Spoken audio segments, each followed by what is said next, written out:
Good evening and welcome to television. Do not adjust your set. We are TVTV, the show where TV finally looks at itself, bringing you news and reviews of television from Australia and around the world. And our reviewers. Simon, the honeymoon is over for Seven's sitcom Newlyweds.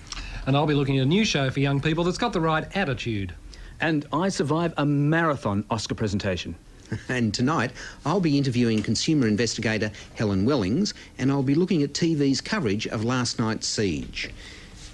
And our laugh report, our continued campaign to get more gags on the tube. John Hanrahan has been looking at... Billy Connolly, the funniest Scotsman on TV. They didn't understand him at first, but 25 years down the track, this outrageous Glaswegian has astonished the world with his live performances, his own TV show in America, and a home video collection of his best gags, like this one. This wee guy, he wants a bit of promotion, so he wrote off to British Rail, and they wrote back and sent a guy up. He said, you have to do the signalman's examination. He says, oh, all right, fine. He says, well, here's your first question. He says, supposing you're in your signal box and two trains are heading towards each other on the same line, what do you do? He says, oh, I dash over there to my emergency lever, pull it straight back, thereby activating the signals. He said, but what if you get there and you find it's completely jammed, immovable? Oh, in that case, I would rush out the signal box, dash along the line to the manually operated points, and deftly pull back the manually operated point. What if the manually operated point had been struck by lightning and it was totally immovable? In that case, I would dash back to my signal box, up there, press the electronically operated button that would put all the signals to emergency on position. What if the signal box was on fire? Well, he says, in that case, I'd dash down the road and get my Uncle Alistair. He said, why? He said, he's never seen a train crash. A typical Scotsman. Mind you, finding Billy Connolly in a clip that you can put to air at 6:30 p.m. is a fairly difficult exercise. It was no coincidence he held a press conference in a theatre toilet block. But Billy's mellowed in recent years. I mean, who could have imagined a bolshy Glasgow lad like that in a bland American sitcom? Simon? Funny man. To something a lot more serious. Last night, a breathtaking, riveting piece of television. Mike Willesee's interview with the two men in the siege and the two children. An interview so extraordinary, this newspaper here publishes a full transcript. An interview that was just mind-numbing as these men chatted, literally just chatted with Willesee. This is Michael Willesee, Leonard. Oh, hello, Michael. Well, at the moment, we're waiting to pass on the children to the police. We're waiting for the police to get a female constable into the area, so we can pass the children on safely, and then we're here to die. Leonard, why do you want to die? Why do I want to die? Because I don't want to go to prison. Well, if you don't want to go to prison, why have you behaved like this? Well, they were going to put me in prison for something I didn't do anyway. And that man, Leonard, is now dead. And as you know from today's news, the other man is in custody and, of course, the children are safe. But the current affairs interview of the year belongs to Michael Willesee, once again proving conclusively that he is still the very best television interviewer in this country.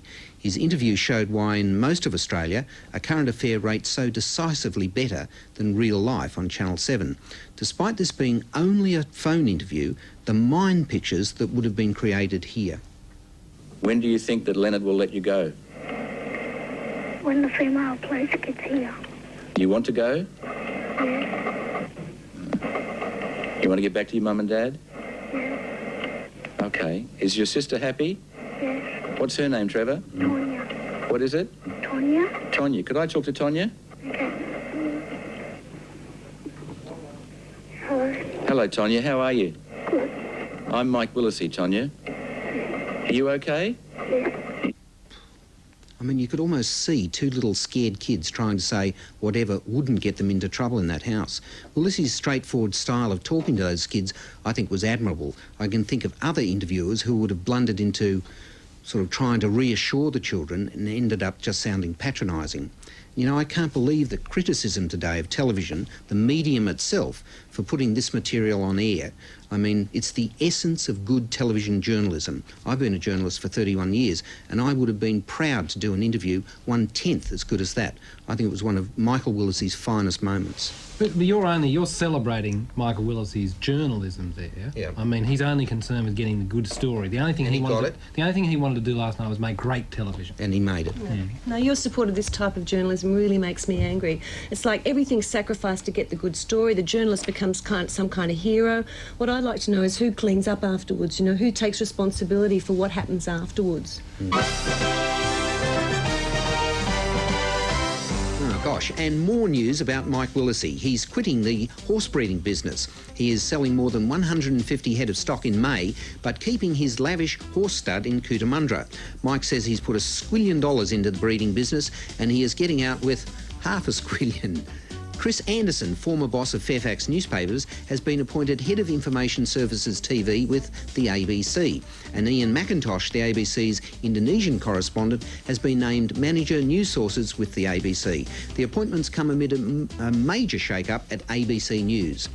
American TV is already talking about next year's Oscars, and Steven Spielberg is being tipped to win one for his black and white adaptation of Tom Keneally's novel Schindler's Ark.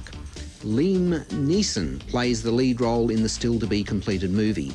And 7 News has had a big win over 9 News, not in the ratings, but in the annual cricket match between the two newsrooms. And I've got some late news here. The Beyond 2000 reporter Tracy Currow lost her legal battle this afternoon to join 60 Minutes, and she must remain with Beyond 2000 until August. Julia Gardner has missed the wedding, but she had a look at the post-nuptial cavorting of Seven's newlyweds.